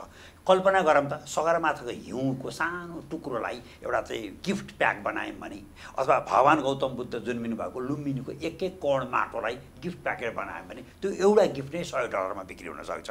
हामीसँग चाहिँ ड्रागन फ्रुट छ, हामीसँग स्ट्रबेरी छ। खास गरी हामीले हवाई जहाजबाट लान सकिने हल्का वस्तुहरू चाहिँ निकासी गर्ने सम्भावना चाहिँ हेर्नुपर्छ। छालामा मोटामोटी नेपाल आत्मनिर्भर छ। छालाका जुत्ता, छालाका सामग्रीहरूमा हामी चाहिँ आत्मनिर्भर हुन सक्छौँ। खास गरी सुन र चाँदीका नक्कली गरगहनामा नेपाल पूर्ण रूपमा अहिले एक प्रकारले निकासीमा एकदम योग्य भएर अगाडि बढेको छ। यसले गर्दा अहिले नेपालमा केही खानीको सम्भावना छ। नेपालमा पेट्रोलियम छ भने छ, युरेनियम छ भनेर भनिरहेको छौँ हामीले। नेपालमा नै फलाम खानी छ, तामा खानी छ। अहिले फलाम खानी त एउटा नवलपरासीमा सुरु नै भइसक्यो। यी खानीहरू हामीले उत्खनन सुरु गऱ्यौँ भने बल्ल हाम्रो निकासी बढेर जान्छ। खास गरी नेपालको कृषि उत्पादन छ नि, त्यसमा हामीले प्रोसेसिङ गर्ने, हामीले त्यसलाई ग्रेडिङ गर्ने, त्यसलाई चाहिँ प्रशोधन गर्ने गऱ्यौँ भने बल्ल त्यो अर्ग्यानिक रूपमा चाहिँ हामीले त्यसलाई विस्तार गर्न सक्छौँ। एकछिन कल्पना गरौँ त, नेपालको परम्परागत जति पनि पेसाहरू छन् नि त्यसलाई उजागर गर्न सक्यो भने अहिले पनि जाँतोले पिनेको मकै अथवा ढिकीले कुटेको चामल अथवा चाहिँ घट्टमा चाहिँ कुटिएको पिठो भनेर मात्रै ब्रान्डिङ गर्न सक्ने भने संसारमा त्यसको मूल्य नै अर्कै छ। किन संसारका मान्छेले अब चाहिँ एक प्रकारले ढिकीले कुटेको चामल खान पाउने अवस्था छैन। केही समय अगाडि हामी पनि काठमाडौँमा भौतपुरमा चाहिँ टिकनी बजी भन्छौँ, त्यो चाहिँ ओखलमा कुटेको चाहिँ चिउरा अरूभन्दा दोबरै हुन्थ्यो। दोबर चिउरा पनि छिटो बिक्री हुन्थ्यो। यसरी त्यसको मान्छेसँग पैसा नभएको होइन संसारमा, त्यो कसरी बनेको हो भन्ने कुरालाई त्यसको एडभर्टाइज गर्न सक्यो, त्यसलाई ब्रान्डिङ गर्न सक्यो भने हाम्रो मुलुक चाहिँ यस्तो स्वर्ग जस्तो मुलुक छ। यहाँबाट निकासी जे चिज पनि हुन सक्ने अवस्था छ। अन्त्यमा मैले भन्छु, काली गण्डकीको कालो कालो ढुङ्गा मात्रै निकासी गर्न सक्यौँ भने पनि कर्मकाण्ड पुग्छ। त्यसलाई रत्नपस्तर भनिन्छ। नेपालमा जति पनि भित्ताहरू डाँडाहरू छन् ती सबैमा यस्तो राम्रा राम्रा चाहिँ मैले लगाएको औँठी जस्ता सेता राता पहेँला सबै ढुङ्गै ढुङ्गा छ। त्यसलाई कटिङ मात्रै गर्ने मेसिन ल्यायो भने हामीले हजारौँ युवाहरूलाई चाहिँ रोजगारी दिएर ढुङ्गा कटिङबाट नै नेपाल चाहिँ समृद्धशाली बन्न सक्छ। यस्ता सम्भावना अपार छन्। पक्कै पनि सर, म सरतर्फै आउन चाहन्छु। अब अन्त्यमा चाहिँ एकदम छोटकरीमा भनिदिनुहोस्, यो निर्यातको सङ्ख्यालाई वृद्धि गरेर आयातको सङ्ख्यालाई चाहिँ कम गर्दै व्यापार घाटा हामीले कसरी न्यूनीकरण गर्न सक्छौँ? सबभन्दा पहिला नै अब हामीले जुन बढी आयात जुन पेट्रोलियम पदार्थहरू छ नि त्यसको लागि अब हामीले जुन नेपालमा जुन उत्पादन भएको बिजुली हो त्यो बिजुलीलाई चाहिँ अब जति सक्दो चाँडो जुन हाम्रो प्रोजेक्टहरू चाहिँ तयार गरेर त्यसलाई बिजुलीको कस्ट चाहिँ अलिक कम गरेर नेपालले चाहिँ अब सबै कुराहरू बिजुलीबाट चल्न सक्ने अवस्था बनाउनु पऱ्यो। अब एक त गाडी पनि अब धमाधम अहिले इलेक्ट्रिक आइसकेको छ होइन, त्यसले अब पेट्रोललाई रोक्न सकिरहेको छ हामीले आयातमा होइन।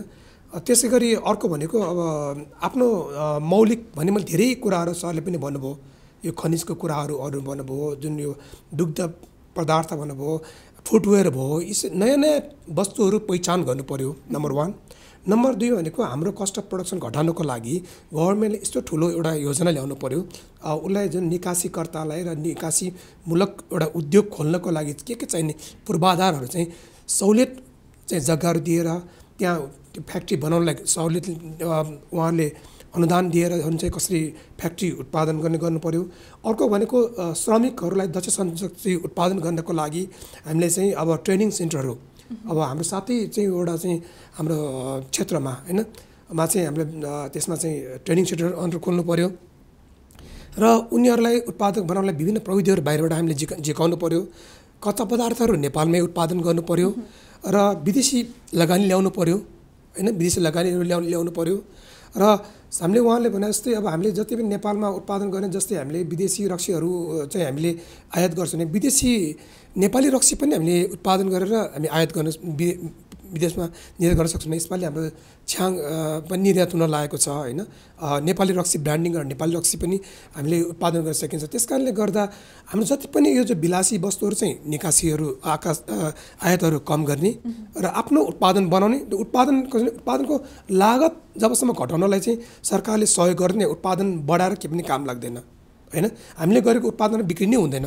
नेपालको उत्पादन, नेपालको प्रडक्ट सस्तो छ, राम्रो छ भन्ने मात्र उनीहरूले किन्ने हो नि त। अब हामीले नेपाली भनेर चाहिँ जसले अनुदान दिएर 1-2 पिस बेचेर हामी चाहिँ मार्केटमा हामी जान सक्दैनौँ। सोभिनियर जस्तै ईश्वर शैलीमा सोभिनियर जस्तो लगेर मात्र हुँदैन कि हामीले डेली युज गर्ने प्रडक्टहरू हामीले त्यहाँ हामीले पठाउन सक्नु पर्यो हैन। जडीबुटी हैन, अब जडीबुटीको तेलहरू भन्नुहोस्, अब जडीबुटीको तेल उनीहरूले हेयर अइलको रूपमा धेरै सङ्ख्यामा उनीहरूले युज गर्छ, वर्ल्डमै युज प्रख्यात होस् न। नेपालको पानी भन्नुहोस् हिमालयन मिनरल वाटर भनेर हरेक वर्ल्डमै पुगोस् त्यस्तो हुँदैन कि। अब हामीले पनि बनाएको जुन फेलको हाम्रो ड्रायर बल छ जुन भइरहेछ त्यो अमेरिकामा यति पपुलर छ कि हामी अहिले वर्ल्डमै हामी टपमै हुन्छ होला सायद, चाइनालाई पनि हामीले जितिसकेको छौँ। त्यो हामीले बनाएको ड्रायर बल चाहिँ अमेरिकामा पुरै युज हुन्छ, त्यो अर्बौँ रुपियाँको निकासी हुन्छ। त्यस कारण आफ्नै जुन हामीले मौलिकपनको सकेसम्म कच्चा पदार्थ आफ्नै भएको वस्तु हामीले पहिचान गरेर वस्तु विविधीकरण गरेर वस्तु विकास गरेर निर्यात बढाउनु पर्यो। पूर्वाधार बनाउनलाई सरकारले सहयोग गर्नु पर्यो। र अहिले मैले के भनिरहेको छ भने कृषिमा जसरी अनुदान दिइरहेछ निर्यातलाई पनि त्यति नै अनुदान दिनुपर्छ भन्ने मेरो धारणा छ। कृषिमा जस्तै 5% सहुलियत दरमा ब्याज पाइरहेछ, ब्याजमा चाहिँ ऋण पाइरहेछ भने निर्यातकर्ताले पनि 5% दरमा चाहिँ लङ टर्ममा उनीहरूले चाहिँ ऋण पाउनु पर्यो। उसले चाहिँ कस्ट अफ प्रोडक्सन कम गर्नु पर्यो। ल हामीले इन्डिया, चाइना, बङ्गलादेशसँग हामीले कम्पिटिसन गर्नको लागि हामीले चाहिँ सरकारले जुन नगद अनुदान छ त्यो चाहिँ निरन्तर उहाँले भने दिनु नै पर्यो, सकेसम्म बढाउनु पर्यो। र त्यसलाई चाहिँ दिने अवस्थामा जुन दिइरहने जुन झन्झटिलो प्रक्रिया छ लिनलाई साह्रै गाह्रो छ, त्यसले सरल रूपमा चाहिँ पाउने अवस्थाहरू गर्नु पर्यो। यी सबै कुराहरू चाहिँ अलिकति बृहत रूपमा हामीले चेन्ज ल्याएन भने हामी निर्यात गर्नै सक्दैनौँ। अर्को मुख्य कुरा भनेको ट्रान्जिट। हामीले वीरगञ्ज भन्सारमा चाहिँ कस्टम क्लियरेन्स गरेपछि विदिन न तपाईँको चाहिँ 4 हप्ता 5 हप्ताभित्रमा चाहिँ हामीले युरोप अमेरिकामा सामान पुग्ने अवस्था भयो। हामीले कलकत्ता बन्दरगाहमा हामीले चाहिँ सामान जुन कन्टेनर हाम्रो चाहिँ त्यहाँबाट राखिन्छ त्यो चाहिँ वीरगञ्जबाट चाहिँ 48 घन्टा 72 घन्टाभित्र पुग्ने अवस्था गर्नु पर्यो। अब जब कि अहिले हामीले त्यहाँबाट कस्टम क्लियर गर्नलाई तपाईँको त्यो कलकत्ता पुग्नलाई कहिले 15-20 दिन लगाइदिन्छ, त्यहाँ होल्ड गर्ने पर्यो।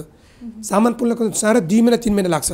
नेपालबाट अर्को एकतिर सामान महँगो, अर्को भाडा महँगो, अर्को भनेको ट्रान्जिट टाइम महँगो। त्यस कारणले हामीले चाहिँ त्यो कुरा यी कुराहरूमा चाहिँ हामीले कम्पिटिसन गर्न पनि हामीले त्यति निर्यात हामीले बढाउन सकेको छैन। पक्कै पनि सर, निर्यातको केसमा धेरै समस्याहरू देखिए। तपाईँ पनि यसलाई के भन्न चाहनुहुन्छ? धेरै कुरा उहाँले ल्याइसक्नु भएको छ। वास्तवमा यो निकासी प्रवर्धन गर्नको लागि पहिलो नम्बरमा प्रडक्सनै गर्नु पर्यो। उत्पादन नभए के निकासी हुन्छ? प्रडक्सन गर्नु पर्यो। उत्पादन विभिन्न अब औद्योगिकजन्य कृषिजन्य यी वस्तुको उत्पादन म्याक्सिमम रूपमा तपाईँले बढाउँदै जानु पर्यो, नम्बर 1। नम्बर 2मा उत्पादन मात्रै भएन, तपाईँको त्यसलाई क्वालिटीको प्रोसेसिङदेखि लिएर गएर त्यो क्वालिटीको सामानहरू उत्पादन गर्नु पर्यो निकासीको लागि। त्यसको चाहिँ प्याकेजिङ हुन्छ, प्रोसेसिङ हुन्छ, प्याकेजिङ हुन्छ।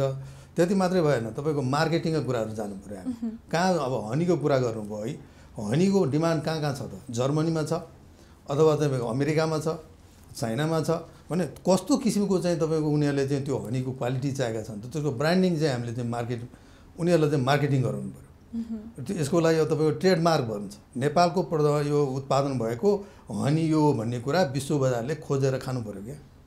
नेपालको हनी यति चाहिँ क्वालिटीको छ यो हेर्दा यति चाहिँ अथवा यो औषधिजन्य रूपमा पनि प्रयोग हुन्छ भन्ने कुरा जबसम्म हामी ब्रान्डिङ गर्न सक्दैनौँ हाम्रो उत्पादन भएका वस्तु ब्रान्डिङको लागि तपाईँको चाहिँ विभिन्न चाहिँ यसका उत्पादनदेखिको मार्केटिङसम्मको जुन गर्नुपर्ने प्रक्रियाहरू छ त्यो चाहिँ हामीले चाहिँ त्यसमा ध्यान दिएको पाइँदैन। जस्तो एक्जाम्पल म तपाईँलाई भनौँ चिया नेपालबाट चाहिँ इन्डियामा निकासी हुन्छ, अलैँची निकासी हुन्छ। यहाँबाट चाहिँ तपाईँको रको रूपमा चाहिँ अहिले चाहिँ अलिअलि सेमी तपाईँको चाहिँ त्यसलाई चाहिँ अलिकति प्रोसेसिङ गर्न थालेको छ। अगाडि तपाईँको भन्छ जब र मेटेरियलको रूपमा बोराका बोरा चाहिँ इन्डियामा चाहिँ जान्थ्यो र इन्डियाले के गर्थ्यो इन्डियाबाट भन्दाखेरि त्यो चाहिँ तपाईँको त्यहाँ चाहिँ त्यसलाई चाहिँ प्याकेजिङ गर्ने, त्यसलाई ब्रान्डिङ गर्ने र नेपाल टी भनेर यो तपाईँको दार्जिलिङ टी भनेर विश्व बजारमा उसले चाहिँ नेपालको चिया उसले मार्केटिङ गरिरहेको थियो। स्याउ अरू कुरो छोड्नुहोस् न, स्याउ तपाईँको चाहिँ अथवा यहाँ उत्पादन भएको नेपालको स्याउ इन्डियामा गएर इन्डियाले चाहिँ अथवा सुन्तलाई मैले एकपटक तपाईँको चाहिँ थाइल्यान्डमा यसो बजारमा चाहिँ हेर्दाखेरि यो सुन्तला कहाँको सुन्तला रहेछ भनेर हेर्दाखेरि इन्डियाको चाहिँ दार्जिलिङको भनेर तपाईँको त्यहाँ के रहेछ काश्मीरको भनेर स्याउको चाहिँ त्यो टाँगा चलाएको पाइयो। पछि त्यहाँ उसलाई यो कहाँको साँच्चै इन्डियाको काश्मीरको भन्दा होइन होइन यो के छ भन्दाखेरि नेपालबाट इन्डियामा आउँछ, इन्डियाले त्यसलाई अलिकति फिनिसिङ गरेर अनि यहाँ ल्याएको भने नेपाली प्रडक्ट त्यसरी बाहिर मार्केटमा आफ्नो ब्रान्ड बनाएर चाहिँ गइरहेछ। अब यो कुरा चाहिँ स्वयं हामीले नै गर्नु सक्नु पऱ्यो क्या, यहाँ हामीले गर्न सक्छ। अलैँचीको कुरा गर्नुमा चाहिँ अन्त टाढा जानै पर्दैन। यो एसियन कन्ट्रीहरू वरिपरि नै अथवा अरेबियन कन्ट्रीमा बढी युज हुन्छ त्यो अलैँची। हामीले नै ब्रान्डिङ गरेर त्यसलाई पठाउन सक्यो भने हामीले अब एकदम लट अफ तपाईँको चाहिँ यहाँ आम्दानी गर्न सक्छ। यसरी यी वस्तुहरूको लगायत तपाईँको चाहिँ यो औद्योगिकजन्य वस्तुहरू कार्पेटहरू चाहिँ भन्नु अब फेल्डकै कुराहरू नयाँ चाहिँ तपाईँ उद्योगको रूपमा आइरहेछ। यो फेल्डको सामानलाई अब फेल्ड भने कतिले बुझेकै छैन। यहाँ फेल्डको उत्पादन भने के हो त भन्ने कुरा, फेल्ड भनेको उनी जन्य वस्तुबाट उत्पादन भने अब हातैले बनाइरहनु भएको छ उहाँले। विभिन्न गुडियादेखि लिएर गएर ब्यागदेखि लिएर गएर विभिन्न चाहिँ तपाईँको सामानहरू हुन्छ। अब यो विश्व बजारमा डिमान्ड अहिले प्रशस्त यसले मार्केट लिएको छ, तर यो ओझेलमा परिरहेको छ। हेर्नुहोस् यो ओझेलमा परिरहेको छ। अब यसलाई मार्केटिङ कसरी गर्ने त भन्ने बारेमा उहाँले पनि आफ्नो कुराहरू सम्बन्धित निकायमा चाहिँ राख्नु पऱ्यो र सुनवाई हुनु पऱ्यो र यस्ता वस्तुहरूलाई कसरी प्रमोट गर्नुपर्छ भन्ने बारेमा व्यापारीको पनि राय सल्लाह लिने जरुरी पर्छ। अब किन भन्दाखेरि उहाँहरूमै त्यसको आइडिया हुन्छ। नेपाल अब सरकारले नीति नियम बनाउने हो, त्यसको मोनिटरिङ गर्ने हो होइन। त्यो चाहिँ त्यसको चाहिँ अब जस्तो अब तपाईँ उहाँको ल्याबको कुरा गर्नुभयो, उत्पादन भएका वस्तु अब ल्याबोरेटरी चाहिँ विश्व बजारमा मान्यता भएको प्राप्त ल्याबोरेटरी हुनु पऱ्यो नि त। यहाँ त्यसलाई जाँच्न पऱ्यो नि। यहाँ जाँच्न पऱ्यो भने अब यहाँ कलकत्तामा लानुपर्ने अवस्था थियो। अहिले चाहिँ अहिले काँक्रेबिट्टामा ल्याएछ। अब त्यो चिया कफीहरूको कुरा गर्दा भने यस्ता ठाउँ यो चाहिँ राखिदिनु पऱ्यो क्या यस्ता कुराहरू। यो भयो भने मान्छे चाहिँ त्यसमा उत्पादनतिर लागेर मार्केटको सुनिश्चितता हुनु पऱ्यो। फेरि उत्पादन गरेर गाउँमा काउली उत्पादन गर्नुभएको छ, अब तपाईँको चाहिँ लाने ठाउँ छैन। अब मान्छेको काउली चाहिँ अब तपाईँको लगेर चाहिँ भैँसीलाई खुवाइरहेछ। टमाटर तपाईँको चाहिँ 2 रुपियाँ 5 रुपियाँ नबिकेर चाहिँ सडकमा चाहिँ तपाईँको फालिदिरहेको देख्नुहुन्छ। अब यो अवस्था गम्भीर सब यो कुरालाई चाहिँ अबको स्थानीय सरकार जुन छ यो स्थानीय सरकारले आफ्नो लोकल चाहिँ तपाईँको एरिया जबसम्म त इन्डिपेन्डेन्ट त्यहाँ बनाउन सक्दैन, त्यहाँ अथवा त्यसलाई स्वतन्त्र रूपमा कृषिमा लाग्न मानलाई कृषिमा दिने, पशुपालनमा लाग्ने पशुपालन र त्यहाँको सस्टेनेबल कसरी गर्ने हो भन्ने बारेमा जबसम्म स्थानीय सरकारले गर्न सक्दैन। अब प्लट जग्गा हजुरको के छ तपाईँको भन्दाखेरि अहिले बाँझो भइरहेछ। स्थानीय सरकार मेरो विचारमा पर्सनल्ली सोध्नुहुन्छ भने अब स्थानीय सरकारले त्यो प्लटिङ आफ्नो जो स्थानीय निकायभित्र रहेका जग्गा लिएर अब त्यसलाई चाहिँ तपाईँको समूहगत रूपमा चाहिँ के चाहिँ उत्पादन हुनु सम्भव हुन्छ कि अब त्यहाँ चाहिँ अब धान हुन्छ भने धानकोतिर चाहिँ सबै त्यहाँ चाहिँ बेरोजगार भएका चाहिँ मान्छेहरू त्यहाँका चाहिँ युवकहरूले लगाउनु पऱ्यो त्यहाँ र उत्पादनतिर लाग्नु, कृषितिर आकर्षित गर्नु पऱ्यो। सर्टेन लिजमा लिएर अथवा कम पैसामा तपाईँको लिएर ती बाँझा एरियाहरूलाई चाहिँ हामीले प्रयोग गर्न सक्यो भने मात्रै उत्पादन बढ्छ। उद्योगको लागि उहाँले भने जस्तै विभिन्न यसको चाहिँ इन्टरनेसनल तपाईँको लेभलमा हाम्रो मार्केटिङ गर्ने क्रममा धेरै कुराहरूको चाहिँ ख्याल राख्नुपर्ने हुन्छ। अब यसको चाहिँ तपाईँ क्वालिटीको कुरा गर्दै जाँदाखेरि हाम्रो चाहिँ अब बढी चाहिँ कस्ट लागिरहेछ, त्यसको लागि प्रविधिहरू चाहिँ तपाईँको विकास हुन सक्यो भने त्यो अलिकति विश्व बजारमा हामी कम्पिटिसनमा जान सक्छौँ होइन। अब कसरी हुन्छ अब हामीले चाहिँ अवसरलाई पहिचान गर्नु पर्यो, त्यसलाई युटिलाइज गर्न चाहिँ कसरी यसलाई चाहिँ अब राम्रो वेमा चाहिँ हामीले निर्यात गर्न सक्छौँ भनेर चाहिँ लाग्नु पर्यो। आयातको सङ्ख्यालाई भन्दा पनि अब निर्यातको सङ्ख्यालाई चाहिँ बढाउनतर्फ लाग्नु भनेर यसलाई निष्कर्ष निकालौँ सर। एकदम त्यसको लागि चाहिँ सरकारले अब नीति नियमहरू चाहिँ जुन बनाइएको छन्, वाणिज्य नीति छ, त्यस्तै आएर तपाईँको चाहिँ अब विभिन्न चाहिँ तपाईँको उद्योग नीतिहरू भनेका छन्। अब जुन अहिले सेजको कुरा गरिरहनु भएको छ, म उद्योग गर्न चाहन्छु भने मैले कहाँ गएर म निकासी गर्न चाहन्छु वस्तुहरू र उद्योग गरेर निकासी गर्न चाहन्छु भने मैले के प्रक्रिया अपनाउने, मैले के चाहिँ कहाँ के पाउँछु, मैले आफ्नै जग्गा चाहिँ लिएर आफ्नै बिजुली पानी बाटो लगेर गर्ने हो कि सरकारले त्यो निकासी गर्नको लागि तपाईँको चाहिँ विशेष आर्थिक क्षेत्रको रूपमा अहिले चाहिँ अब खोलेको छ भैरवामा तपाईँ त्यो सिएज भन्छ स्पेसल इकोनोमिक जोन। अब त्यहाँ चाहिँ अहिले मलाई लाग्छ अब कति वर्ष भइसक्यो, 5-7 वर्षै भइसक्यो त्यो सुरुवात भएको। अहिले 8-10वटा चाहिँ उद्योगहरू चाहिँ त्यो गएको त छ, तर उत्पादन गर्ने चाहिँ तपाईँ अहिलेसम्म चाहिँ व्यवस्थापन भएको छैन। त्यहाँ सयौँको लागि चाहिँ सरकारले डिमान्ड भन्नाले माग गरिरहेछ, भनेको आउनुहोस् भनिरहेछ, तर मान्छे उद्योगहरू गइरहेछ। भनेको न्यूनतम पूर्वाधारका क्षेत्रमा पनि सरकारले ध्यान दिन सक्यो, उत्पादन बनाउन सकियो, त्यसको ग्यारेन्टी गर्न सकियो मार्केटको भने मात्रै हाम्रो निकासी प्रवर्धन हुनसक्छ। होइन भने तपाईँको चाहिँ अब यो हामी किनेर खाने, तपाईँ हामीले अहिले लगाएको र भरे खाने वस्तु समेत सबै बाहिरबाट लिएको चाहिँ डिपेन्डेन्ट यो कहिलेसम्म भयो हाहाकार भएर कुनै बेलामा तपाईँको चाहिँ इकोनोमिक चाहिँ तपाईँको अहिलेको जुन अवस्था छ, आर्थिक मन्दीको अवस्था छ, यो बढ्दै जाने हो भने आगामी 10 वर्षमा हाम्रो स्थिति नाजुक अवस्था हुन्छ।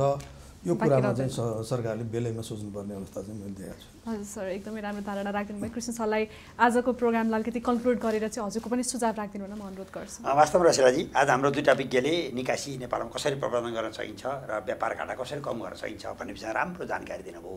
मूल कुरो अलिकति नेपालमा आयात प्रतिस्थापनमा हामी अलिकति कडा हुनैपर्छ। जस्तो पेट्रोलियम पदार्थ व्यापक रूपमा आयो, त्यसलाई हामीले रोक्नको निमित्त विद्युतीय इन्डक्सन चुलोहरू घर घरमा ल्याउन सक्यौँ भने एलपी ग्यास हटाउन सकिन्छ। हामीले चाहिँ विद्युतीय मोटर र यो चार्जिङ सेन्टरहरू बढाउन सक्यौँ भने हाम्रो पेट्रोलियम पदार्थको खपतलाई कम गर्न सक्छौँ। कृषि प्रधान देशमा खाद्यान्न र कृषि जस्ता वस्तु पनि आयात भएको छ। यस्ता मुलुक चाहिँ कम्तीमा खाद्यान्न, हरियो तरकारी, फलफुल, माछा मासु, दुग्धजन्य पदार्थ यी 5वटा कुरामा आत्मनिर्भर हुनेतर्फ नै मुलुक अगाडि जानैपर्छ। जहाँसम्म निकासी वृद्धिको निमित्त नेपाल भूपरिवेष्ठित मुलुक हो। संसारमै हिसाब गर्दा करिब 13% चाहिँ भूपरिवेष्ठित मुलुकको कस्ट त्यसै नै बढ्छ। डुइङ बिजनेस इन्डेक्सले पनि वर्ल्ड ब्याङ्कले अलिकति नेपालमा काम गर्ने गाह्रो देखाएको छ। त्यस कारणले अलिकति व्यापारलाई अलिक सजिलो बनाउनुपर्छ। एकद्वार पद्धतिबाट चाहिँ हामीले सेवा दिनेतर्फ हामी जानपर्छ। मूल कुरो श्रमिकहरू पनि अलिकति दक्ष हुनुपर्छ। व्यवसायीलाई चाहिँ विशेष गरी निकासीजन्य व्यवसायीलाई चाहिँ जसरी हामीले कृषिमा एक प्रकारले ऋणमा अनुदान दिएका छौँ ब्याजमा, त्यही किसिमको सुविधाहरू चाहिँ हामीले सुरु गर्न सक्यौँ। नेपालको विशेष वस्तु निकासी गर्न सक्यौँ भने व्यापार घाटा कम हुन्छ भन्ने पहिलो प्रश्नको जवाफ आयो। जहाँसम्म के वस्तु चाहिँ निकासी गर्न सकिन्छ भन्ने विषयमा अब हामी कहाँ चाहिँ अलिकति फलफुलमा चाहिँ एभोकाडो जस्ता होइन, ड्रागन फ्रुट जस्ता चिज छन्, मिनरल चाहिँ वाटर जस्ता कुराहरू छन्, अथवा चाहिँ हाम्रा चाहिँ यो पस्मिना, ढाका जस्ता यो चाहिँ उनीका चाहिँ विभिन्न चाहिँ वस्तुहरू, फ्लेट वस्तुहरू छन्, यी फ्लोरिकल्चरहरू छन्। यस्ता कुरा चाहिँ हामीसँग नेपालबाट जान सक्छ। मूल कुरा भनेको चाहिँ मुलुक कृषि प्रधान देश भएकोले अलिकति खानीजन्य पदार्थहरू र अलिकति विद्युतीय चिजहरू उत्पादन गर्न सक्यो भने विद्युत शक्ति नै हामी कहाँ निकासी गर्न सकिन्छ। यसको निमित्त सरकार र को एउटा उचित नीति र व्यवसायीको चाहिँ त्यसतर्फ लगानी गर्ने ध्येय र बाह्य लगानीलाई पनि आकर्षित, एफडिआईलाई पनि आकर्षित गर्ने प्रणाली हुनुपर्छ भन्यौँ। र अन्त्यमा चाहिँ अब के गर्दा ठिक होला त भन्ने विषयमा जस्तो नेपालमा दुध चाहिँ हामी आत्मनिर्भर छौँ भनेपछि हामीले चाहिँ पाउडर दुध बनाउन सक्छौँ, दुधबाट रसबेरी बनाउन सक्छौँ, त्यसबाट चाहिँ हामीले चाहिँ चक्लेट बनाउन सक्छौँ, लालमोहन बनाउन सक्छौँ, यसलाई प्याकेजिङ गर्न सक्छौँ होइन। हामीसँग दक्ष जनशक्ति निमित्त हामीलाई प्रौद्योगिकी विश्वविद्यालयहरू चाहिन्छ। यसबाट टेक्निकल मेन पावर निकाल्ने हामीसँग बढीभन्दा बढी चाहिन्छ। खास गरी विलासिता वस्तुको निमित्त चाहिँ हामीले रोक्नै पर्छ। नेपालभित्रको उत्पादन नेपालले खपत गर्ने गरी अहिले राष्ट्रियताको भावना जोडी गरी पाठ्य पुस्तकहरू हामीले अगाडि सार्नै पर्छ। र हाम्रो चाहिँ संसारमा नै सामान बेच्दाको त ट्रेडमार्क नेपालले दर्ता गर्नै पर्छ। त्यसको निमित्त नेपाल सरकारले ट्रेडमार्क दर्ता गरिदिनुपर्छ र नेपालको जति पनि एम्बेसीहरू छन् त्यसले इकोनोमिक डिप्लोमेसी गर्नुपर्छ। नेपालमा उत्पादन भएको वस्तु कसरी चाहिँ पुस सेलिङ, पुस मार्केटिङ गर्न सकिन्छ भन्ने विषयमा दूतावासहरू चाहिँ अगाडि सर्नुपर्छ। र मुख्य कुरा भनेको चाहिँ हाम्रो चाहिँ जति पनि सामान छ त्यसको गुणस्तरीयताको निमित्त अन्तर्राष्ट्रिय स्तरका ल्याबोरेटरीहरू नेपालमै हुनुपर्छ। र हामीले चाहिँ तोकिएको समयमा हामी निकासी गर्न सक्छौँ भन्ने अन्तर्राष्ट्रिय जगतमा विश्वस्तरीयताको निमित्त हामीले चाहिँ हाम्रो नै पारवान, हामी भूपरिवेष्ठित मुलुक हौँ, भारत र चीनसँग हामीले जुन समुद्री मार्ग पाएका छौँ त्यो निर्बाध रूपमा प्रयोग गर्न पाउने र वान टाइम लक सिस्टम भन्छ त्यो नेपालको प्रशासनले चाहिँ तालचा लगाइदिएपछि अमेरिकामा पुगेपछि मात्रै तालचा खोल्ने प्रबन्धमा हामीले हल्दिया कलकत्ता बन्दरगाहसँग चाहिँ विशेष चाहिँ सन्धि सम्झौता छन् जसको प्रभावकारी कार्यान्वयन गर्नुपर्छ। यसो भयो भने बल्ल निकासी वृद्धि हुनसक्छ भन्ने नै आजको निष्कर्ष निस्कियो। पक्कै पनि सर एकदमै राम्रो छलफल गर्यो आज हामीले यो आयात र निर्यातको विषयलाई लिएर। सबैलाई समयको लागि धेरै धेरै धन्यवाद। Thank you. दर्शकबिन फोरम फर पब्लिक भोइस आजलाई यति नै। अर्को हप्ता फेरि अर्को कुनै नयाँ विषयका साथ हामी उपस्थित हुने नै छौँ। त्यति बेलासम्मको लागि पनि माउन्टेन टेलिभिजन HD हेर्दै रहनुहोला। नमस्कार।